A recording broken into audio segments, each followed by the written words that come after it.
Hi guys, welcome to my channel Indian mom Kanchan. So guys, सबसे पहले बताइए कैसे हो आप सभी लोग। आई होप आप सभी लोग बहुत ही अच्छे होंगे और मैं भी बहुत अच्छी हूँ। माही के बर्थडे के नेक्स्ट डे का ये व्लॉग मैंने शूट किया था जब मम्मी पापा और दीपाली विवेक जा रहे थे।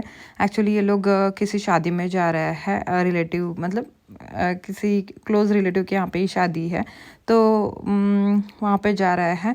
और इसी वजह से वो सुबह सुबह निकले थे ताकि वो टाइम पे पहुँच सके वहाँ पे, और उधर से वो घर पे चले जाएंगे। तो हमारी वही बातें बातें चल रही थी। चाय वाय लिया उन्होंने, बस नाश्ता नहीं किया, वैसे ही निकल रहे थे क्योंकि वहाँ पर शादी में पहुँचेंगे, शादी अटेंड करेंगे और शादी अटेंड करना भी ज़रूरी था, तो इसी वजह से यहाँ से ही तैयार होके जा रहे थे। तो बस हम लोग पहले तो हम लोगों ने ऐसे ही टाइम पास वगैरह किया। फिर आज मैं रुकने के लिए मम्मी को बोल रही थी, बट आज उनका रुकना पॉसिबल नहीं था। दीपाली को भी बोला रुकने के लिए, बट वो बोले कि नहीं, वो वेडिंग अटेंड करना बहुत ज़रूरी है क्योंकि किसी क्लोज़ रिलेटिव के यहाँ पे ही वो जा रहे थे, तो इसीलिए। तो मैंने बोला चलो यार कोई बात नहीं, क्योंकि अद्विक को थोड़ा सा फीवर भी है, मतलब अद्विक की तबीयत ठीक नहीं है, बट अभी क्या कर सकते हैं, मम्मी को कितने दिन रुकेंगे।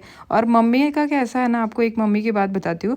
मम्मी को आने का भी शौक़ है, यहाँ पे आने का भी ऐसा लगता है कि उसको बच्चों से मिले, मुझसे मिले और यहाँ पर आए मिले, लेकिन वो एक दिन से ज़्यादा रुक नहीं सकती है। मतलब एक दिन आती है ना, अच्छे से रहती है, दूसरे दिन से उसका हो जाता है चालू कि मुझे घर की याद आ रही है, मुझे घर पे जाना है, ऐसा करना है वैसा करना है। बट इस बार कैसा है, वो मेरी तबीयत की वजह से रुक गई थी और पापा भी यहाँ पर थे ना, तो इसी वजह से पापा का भी टेंशन नहीं था। वैसे पापा का कैसा रहता है, जब मम्मी रहते नहीं है ना घर पे, तो पापा को भी वो होता है कि यार मतलब याद आती है घर पे। मतलब वो होता है ना कि दीपाली और विवेक अपने कामों में रहते हैं और बिज़ी रहते हैं, पापा से बात करने के लिए फिर कोई नहीं रहता है। और दीपाली कितना बात करेगी पापा से, विवेक भी अपने कामों में रहता है, दीपाली भी अपने कामों में बिज़ी रहती है, तो इसी वजह से वो फिर मम्मी को कॉल करके परेशान करते हैं। तो ऐसा ही इन लोगों का, इस बार तो दोनों भी साथ में आ गए थे क्योंकि ये लोग गए थे कहीं मतलब वो 13वीं या 10वां ऐसे कुछ तो भी बोलता है ना, तो वहाँ पर गए थे। किसी की डेथ हो गई थी रिलेटिव की, तो वहाँ पे वो उसमें गए थे, तो उधर से इधर आ गए थे मिलने के लिए बच्चों से।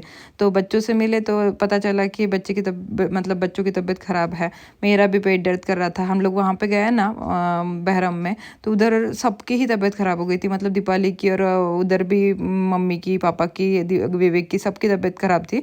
मतलब वो पेट की वजह से ही, वैसे फीवर वगैरह कुछ भी नहीं था। और हमारे यहाँ पे भी सेम प्रॉब्लम हो रहा था, पेट ही दर्द कर रहे थे सबके, और मतलब डाइजेशन प्रॉब्लम हो रहा था सबको, लूज़ मोशन वगैरह हो गया था। पता नहीं उस खाने में क्या था यार, मैं तो खाने का रिव्यू बिल्कुल भी अच्छा नहीं देने वाली। टेस्टी था खाना, बट बिल्कुल भी अच्छा नहीं था, क्योंकि उसकी वजह से ही हमारी तबीयत ख़राब हो गई। और ऐसा मुझे लगा था कि मेरी तबीयत ही अकेले की ख़राब हो गई है, क्योंकि मुझे तो पता नहीं था इन लोगों की तबीयत भी ख़राब हो गई है, क्योंकि मैंने कॉल तो नहीं किया था, क्योंकि उन लोगों की भी तबीयत ख़राब थी, तो उन लोगों ने भी मुझे कॉल नहीं किया। तो मुझे लगा वो लोग अच्छा है, मैं ही ख़राब हो गई, मेरी तबीयत ख़राब हो गई है, मुझे ही लूज़ मोशन हो रहा है, मुझे ही उल्टियाँ हो रही है। बट वैसा नहीं था, सबको ही वैसा हो रहा था। उधर भी मम्मी पापा को भी वैसा हो रहा था, गोलू और दीपाली को भी वैसा ही हो रहा था, सेम प्रॉब्लम हो रहे थे। कुछ पता नहीं क्या हो गया था, हमें फूड पॉइजन हो गया था या क्या हो गया था। तो वो फूड पॉइजनिंग ही बोल सकते हैं उससे, कुछ दूसरा तो है नहीं। बट क्या कर सकते हैं, अभी ये निकल रहा है यहाँ से। तो और हाँ यार, किसी ने अभी कमेंट की है रिसेंटली कल के व्लॉग में, माही के बर्थडे के व्लॉग में, एक नहीं 2-3 कमेंट्स आया है, इसी वजह से थोड़ा सा हर्ट हुआ था। एक कमेंट आते तो मैं ध्यान नहीं देती हूँ। आपके ससुराल वालों को नहीं बुलाया, आपके मायके वालों को ही आप हमेशा फंक्शन के लिए बुलाते हो, कोई प्रोग्राम होता है तो हमेशा आप अपने मायके वालों को ही बुलाते हो। तो डियर, अगर आपने न्यू ज्वाइन किया है मेरा चैनल, तो आप पूरा चैनल देख लीजिए, तब आपको पता चलेगा। और अगर आप पुराने होते तो बिल्कुल ये बात मुझे बिल्कुल भी नहीं बोलते, आपको मेरी प्रॉब्लम समझ में आती। बट मेरे ससुराल वाले नहीं आते हैं, तो मैं उनको ज़बरदस्ती नहीं कर सकती हूँ किसी चीज़ के लिए। पिछली बार मेरी सासू माँ आके यहाँ पे रह के गई है, तब उनकी तबीयत ख़राब हो गई थी, तब से वो उनको लगता है कि यहाँ पे आने के बाद उनकी तबीयत ख़राब होगी, और वो डरते हैं थोड़ा सा। और इनकी ऐसी जॉब है ना कि उसकी वजह से थोड़ा सा वो बाहर ज़्यादा मतलब बाहर ही घूमते हैं। कोरोना के टाइम पे भी उनका छुट्टी वगैरह नहीं थी, बाहर ही रहते थे। तो इसी वजह से मम्मी की तबीयत ख़राब हो गई थी। ये मतलब उनको लगा कि इनकी वजह से हो गई है, ऐसे करके थोड़ा सा घर पे प्रॉब्लम हो गए थे। मैं पूरी डिटेल में नहीं बता सकती हूँ, बट आप समझ जाइए यार, आप भी किसी की बहू होगी तो हर टाइम बहू ही गलत नहीं होती है। कभी कभी प्रॉब्लम ऐसे होते हैं, सिचुएशन ऐसी होती है कि हमें हैंडल करनी पड़ती है, और हर टाइम ऐसा नहीं है कि उनके ऊपर फोर्स कर सकते हैं हम लोग, ज़बरदस्ती कर सकते हैं उनको। तो इसी वजह से थोड़ा सा सब कुछ समझ के सोच के ही सब कुछ करना पड़ता है। और कोई भी बहू ऐसा नहीं करेगी, इतनी तो बदतमीज़ कोई बहू नहीं होती है कि यार मायके वालों को बुला रही है और ससुराल वालों को नहीं बुला रही है। और मैं तो उस टाइप की बिल्कुल भी नहीं हूँ। तो मैं आपको यही बोलूँगी, आप पूरा देख समझ के ही आप मैसेज करिए या आप कमेंट करिए, थोड़ा सा आप मुझे भी समझिए। या आप कमेंट सेक्शन भर देते हो तो मुझे यार बिल्कुल भी अच्छा नहीं लगा। इस बार इतने कमेंट्स आए ना, मतलब ऐसा एक नहीं है, 3-4 कमेंट्स थे, तो इसी वजह से थोड़ा सा हर्ट हुआ। बट ठीक है, बोलना भी ज़रूरी था। शायद वो उन्होंने नया न्यू ज्वाइन किया होगा चैनल, इसी वजह से उनको नहीं पता होगा। बस मैंने अपनी तरफ से समझा दिया आपको। आपको समझना है नहीं समझना है वो आपके ऊपर टोटली डिपेंड है। अभी उसमें तो मैं कुछ भी नहीं कर सकती हूँ। जो समझ सकते हैं वो तो समझ चुके होंगे। दोबारा से अद्विक की तबीयत ख़राब हो गई है। माही के बर्थडे से हम लोग कल आए, और उधर से आने के बाद थोड़ी देर वो ठीक ठाक था। उसके बाद जो उसको उल्टियाँ स्टार्ट हुई और फीवर होना स्टार्ट हुआ, फिर माही को भी वैसे ही था। आजा, माही को भी फीवर चढ़ गया था रात को। और उसके बाद अलग वाली बात अलग वाली बात बताऊं। हाँ। बहुत दिन से, मतलब जब दीदी का बर्थडे हुआ था ना, हाँ, तब ना मुझे ऐसा बहुत दिन से निकली हुआ दीदी का बर्थडे रात को। हाँ, अचानक अजीब से लग रहा था मुझे, पता नहीं क्या हो रहा था, पर हो रहा था अजीब से लग रहा था। हाँ, उल्टी मुझे ऐसे लग रहा था, पर और उल्टी कर भी दी थी आपने रात को। हाँ, और क्या हुआ था, वो भी बेड पे।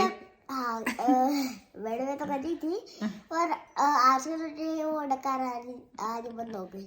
अभी आज डकार आना बंद हो गया। हाँ, डकार आना बंद हो गया। ठीक है, कोई बात नहीं। चलो अभी इसे लेके जाती हूँ हॉस्पिटल, और इसका ट्रीटमेंट कराती हूँ, माही का भी देखती हूँ। तो चलिए फिर अभी जाते हैं हॉस्पिटल, अद्विक को दिखा देती हूँ, और फिर देखती हूँ क्या बोलता है डॉक्टर। अब चलो हॉस्पिटल पहुंच गई। सबसे पहले तो अद्विक का वेट ही चेक किया, उसके बाद डॉक्टर उसे पूछ रहे थे क्या प्रॉब्लम्स हो रहे हैं क्या नहीं। तो अद्विक ने अच्छे से बता दिया डॉक्टर को।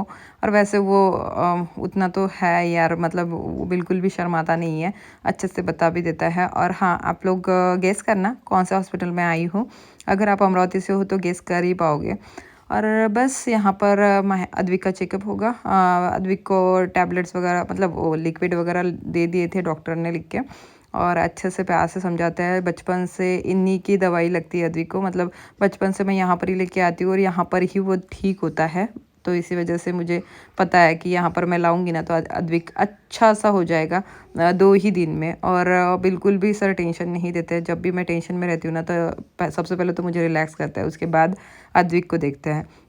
तो ऐसे करके अभी अद्विक का चेकअप हो गया, उसके बाद मैं दवाई वगैरह ले लूँगी।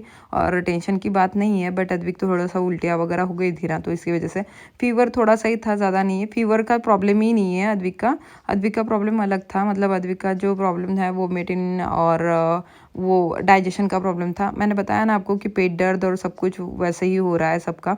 तो इसी वजह से अद्विक का ठीक ही नहीं हुआ था। हम लोगों ने कल भी माही के बर्थडे पे बाहर खा लिया था, तो उसने भी बाहर खाया हमारे साथ, तो उसका वो प्रॉब्लम दोबारा से स्टार्ट हो गया। तो हमारा नहीं हुआ, हम लोग तो मतलब अच्छे ही थे, क्योंकि इस बार फूड पॉइजनिंग वगैरह का कुछ प्रॉब्लम नहीं था। बट उसका पता नहीं, अभी उसका पेट खराब हो गया होगा, तो इसकी वजह से वो थोड़ा सा नाजुक हो गया है। तो वही प्रॉब्लम चल रहा था। तो बाकी बस ठीक है, अभी दवाइयाँ दे देती हूँ अद्विक को, और उसके बाद मैं शूट नहीं कर पाई, थोड़ा सा टेंशन में थी इसीलिए। तो इसके साथ ही इस व्लॉग को यही पे एंड कर देती हूँ, और मिलती हूँ अच्छे से नए व्लॉग में आपसे। आई होप आपको ये छोटा सा व्लॉग पसंद आया होगा। पसंद आया हो तो लाइक शेयर एंड चैनल को सब्सक्राइब ज़रूर कर देना अगर आपने अभी तक नहीं किया है तो। और आपको अपने क्वेश्चन के आंसर भी मिल गए होंगे। अगर नहीं मिल पाया अभी तक तो यार मैं उसमें कुछ भी नहीं कर सकती हूँ। अगर आप मुझे नहीं समझ सकते हो तो आप भी किसी के बहू होगे, आप भी किसी के सास होगे, तो आप थोड़ा सा तो समझिए यार, घर के प्रॉब्लम, सबके घर में प्रॉब्लम्स होते हैं और ओपनली मैं यहाँ पर नहीं बता सकती हूँ, कुछ भी नहीं बता सकती हूँ। जो भी है वो मुझे ही सॉल्व करना पड़ेगा जो है। देखो कितना भी होता है ना, तो अपने घर की बात अपने घर में ही रखो तो ही अच्छा होता है। तो चलिए फिर मिलती हूँ नेक्स्ट ब्लॉग में आपसे। तो बस यहाँ पर थोड़ा सा अद्विक दवाइयाँ लेने के लिए परेशान करता है, मतलब परेशान मीन्स वो लेता है वैसे, बट वो होता है कि यार मतलब दवाइयाँ देने के लिए उसे थोड़ी देर के बाद ऐसे कर करके अभी तक उसने लेट किया, बट दवाइयाँ देनी थी और उसके बाद उसे खिलाना भी था मुझे, तो मैंने खिला दिया थोड़ी देर के बाद।